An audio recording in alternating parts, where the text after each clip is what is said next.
So white blood cells are called leukocytes, and they will circulate in the bloodstream, but then they leave the bloodstream by squeezing out between the endothelial cells, and they get into different kinds of tissue.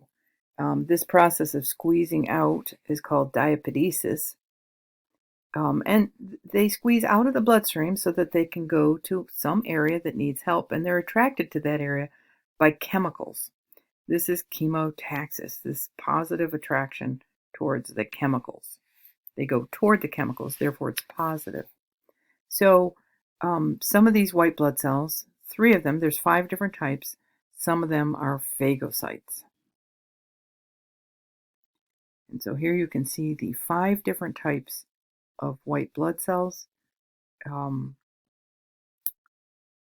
There are 2 different subdivisions of white blood cells, granulocytes and agranulocytes. You don't need to know that here, but that's important if you're an MLT. Visually, you can see differences. They look kind of granular when they're stained.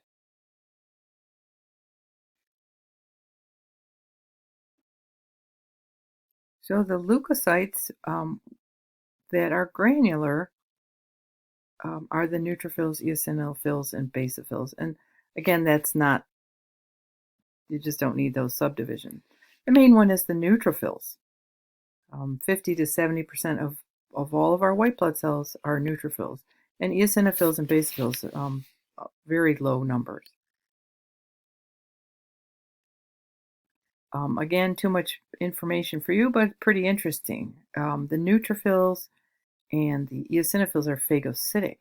Now, the neutrophils are going to go towards injury. They're phagocytes. They will go and kind of chow down on bacteria and dead tissue.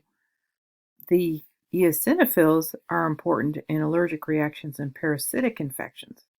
So if the average count is 2 to 4%, now a differential is when you count a slide of blood cells, you count the number of each different type of white blood cell. You can visually distinguish between the different types. So you can count them. Now, if the average is 2 to 4% and that jumps up to 10% of the eosinophils, you know that there may be an allergic reaction or parasitic infection involved. And basophils enter damaged tissues and release histamine and other chemicals that promote inflammation. So each one has a different role. In this class, you don't need to know those different roles. The agranular ones are the monocytes and the lymphocytes.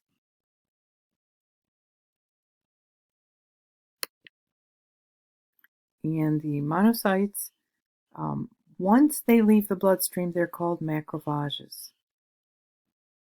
And lymphocytes are cells of the lymphatic system. They are what develop once we're exposed to disease. We produce memory cells and all kinds of cells, antibody producing cells. These are all the lymphocytes. Average white blood cell count is 7,000 white blood cells per microliter. That's that tiny little cube on the finger. And a differential count indicates numbers of each different type of white blood cell. These cells form from stem cells in the red bone marrow, and the process is called hematopoiesis. And this chart's pretty detailed here. Again, too much detail, but here are our 2 different types of stem cells, lymphoid and myeloid, and you can see the production of all these different kinds of cells from those stem cells in the red bone marrow. Erythropoietin is a cool chemical. EPO is released into the plasma when our oxygen levels are low, hypoxia, such as if you've got anemia, if your blood flow through the kidneys is poor, if you're at high altitudes, if you have damage to the lungs. So EPO is going to be released, and it will stimulate the production of more red blood cells. Well, actually, I should go back. You may have heard of blood doping for athletes. What they will do is uh, get injections of EPO and stimulate the production of more red blood cells, which means their cells can carry more oxygen and they're more efficient at their sport. You could also train at high altitudes, which people do. They travel to the mountains for training, and they're going to be producing more red blood cells because they are in the mountains, and that will make them more successful as athletes when they go back down to sea level. What is hematopoiesis?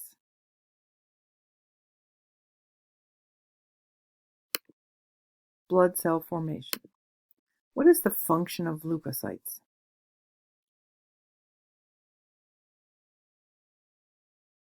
Fight infection. What is not a leukocyte? This is probably a good one to know. Which one is not a leukocyte?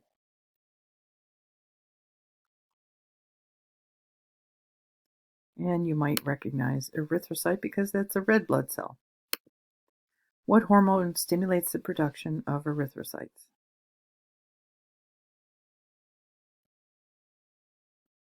Erythropoiesis. Platelets are just cell bits that blood clot. They circulate for 9 to 12 days and then they're removed in the spleen. And so we'll talk about the clotting response. The process of stopping blood loss is called hemostasis. And it's a very complex, what they call a cascade of events. A triggers B, which triggers C, which triggers D. And so we're talking very briefly about it. We talk about three main phases. The first phase is the vascular phase, where there's a vascular spasm. The second phase is the platelet phase, where the platelets stick together and cause a plug. And then the coagulation phase. So the vascular phase, or spasm, lasts about 30 minutes, and the endothelial cells that form the capillary contract. And this causes a spasm of the blood vessel, and it will close up a bit. Then the platelet phase begins with attachment to the sticky cut surfaces of the endothelial cells. So where there's damage, those platelets will stick to that damage. Those platelets then will release chemicals that cause more blood clotting to occur. And the final phase is coagulation. The coagulation phase is pretty complex. There are factors that are represented by Roman numerals, and we skip all of that here. Coagulation, at the end of coagulation, the fibrinogen, which is one of those blood proteins, comes out of solution as threads, fibrin threads. And these fibrin threads will trap blood cells, forming a clot. So you can see these yellow fibrin threads trapping the red blood cells to form a clot.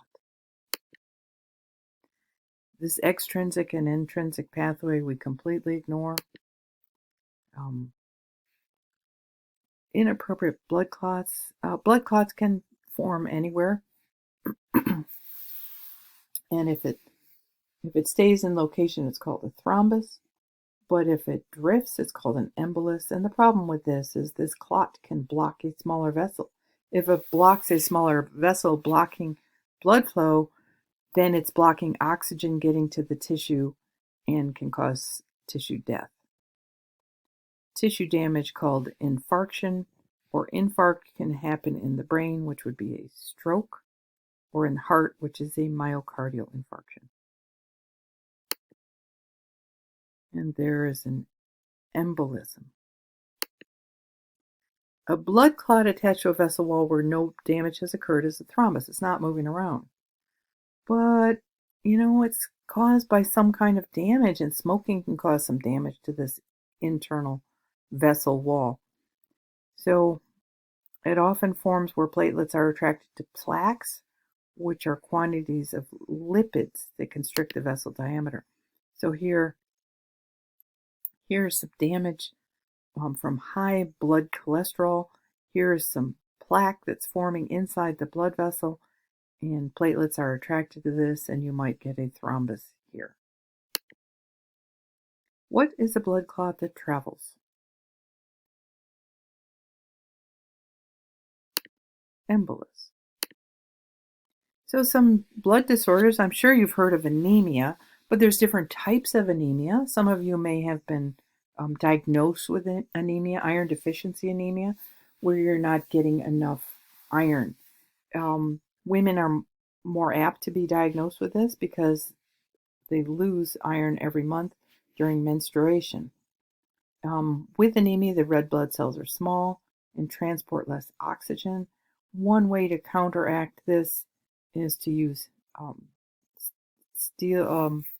iron skillets.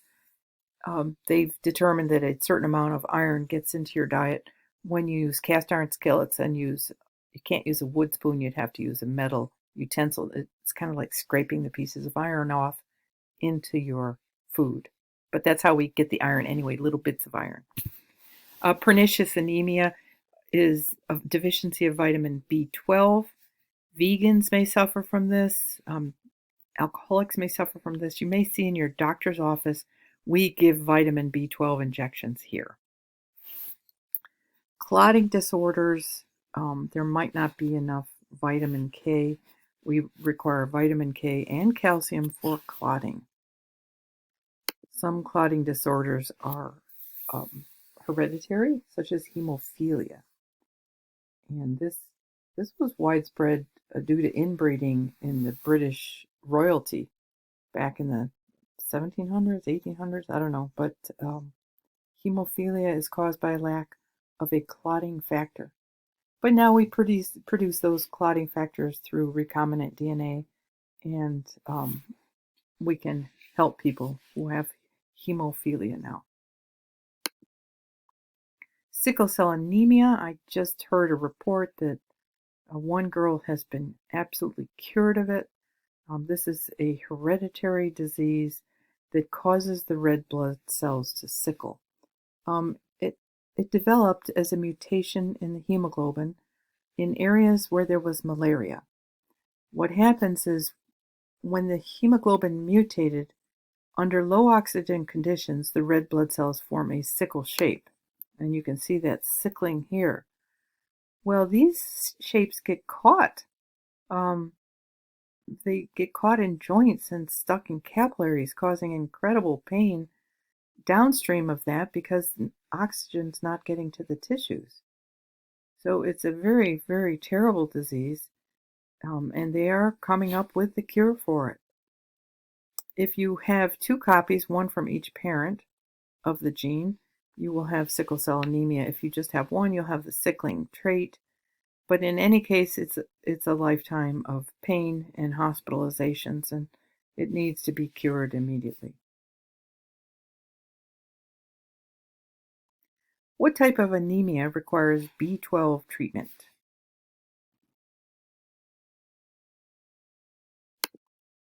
That would be pernicious. Oops, what happened there?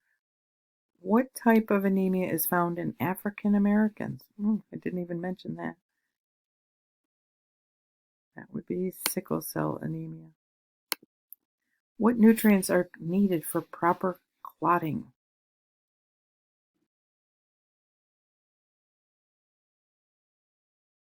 Vitamin K and calcium. Infections of the blood, just some definitions here. Bacteremia is bacteria in the blood, they're not multiplying. And viremia is the same, viruses in the blood but not multiplying. Sepsis is widespread pathogenic infection of tissues. And septicemia is when there's sepsis of the blood. That is, the pathogens are multiplying in the blood and spread throughout the body. Sepsis and septicemia are more common terms than bacteremia and viremia. Here is an example of septicemia. Malaria is a blood disease caused by a protozoan called Plasmodium. And the Plasmodium lives in part of its life cycle is in the mosquito. And when the mosquito bites you, it's putting its proboscis, which is its injector nose kind of thing, into you, and then it kind of blows its nose into you. Well, when it blows into you, it's blowing these anti-clotting factors into you, so the blood doesn't clot while she's sucking up the blood. Only females suck the blood. And when she blows her nose, she's blowing that Plasmodium into you. We used to have it here in America. We don't anymore, but as weather changes, we may. It's common in tropical countries. And what happens is it invades, the parasite invades liver cells, enlarges in fragments, and then the fragments infect the red blood cells. Well, they all grow at the same pace. So they will all then burst out of the red blood cells and cause these cycles of fever and chills. And it is lethal. Kills 1.5 to 3 million people per year, probably mostly children. And there's that proboscis just getting ready to enter the skin. She will blow her nose into you and inject you with a disease. Cancers of the blood, leukemia. When you look at the blood, you're going to see lots of white blood cells in the blood, and they're not going to look normal. They will be immature and abnormal, and lots of them.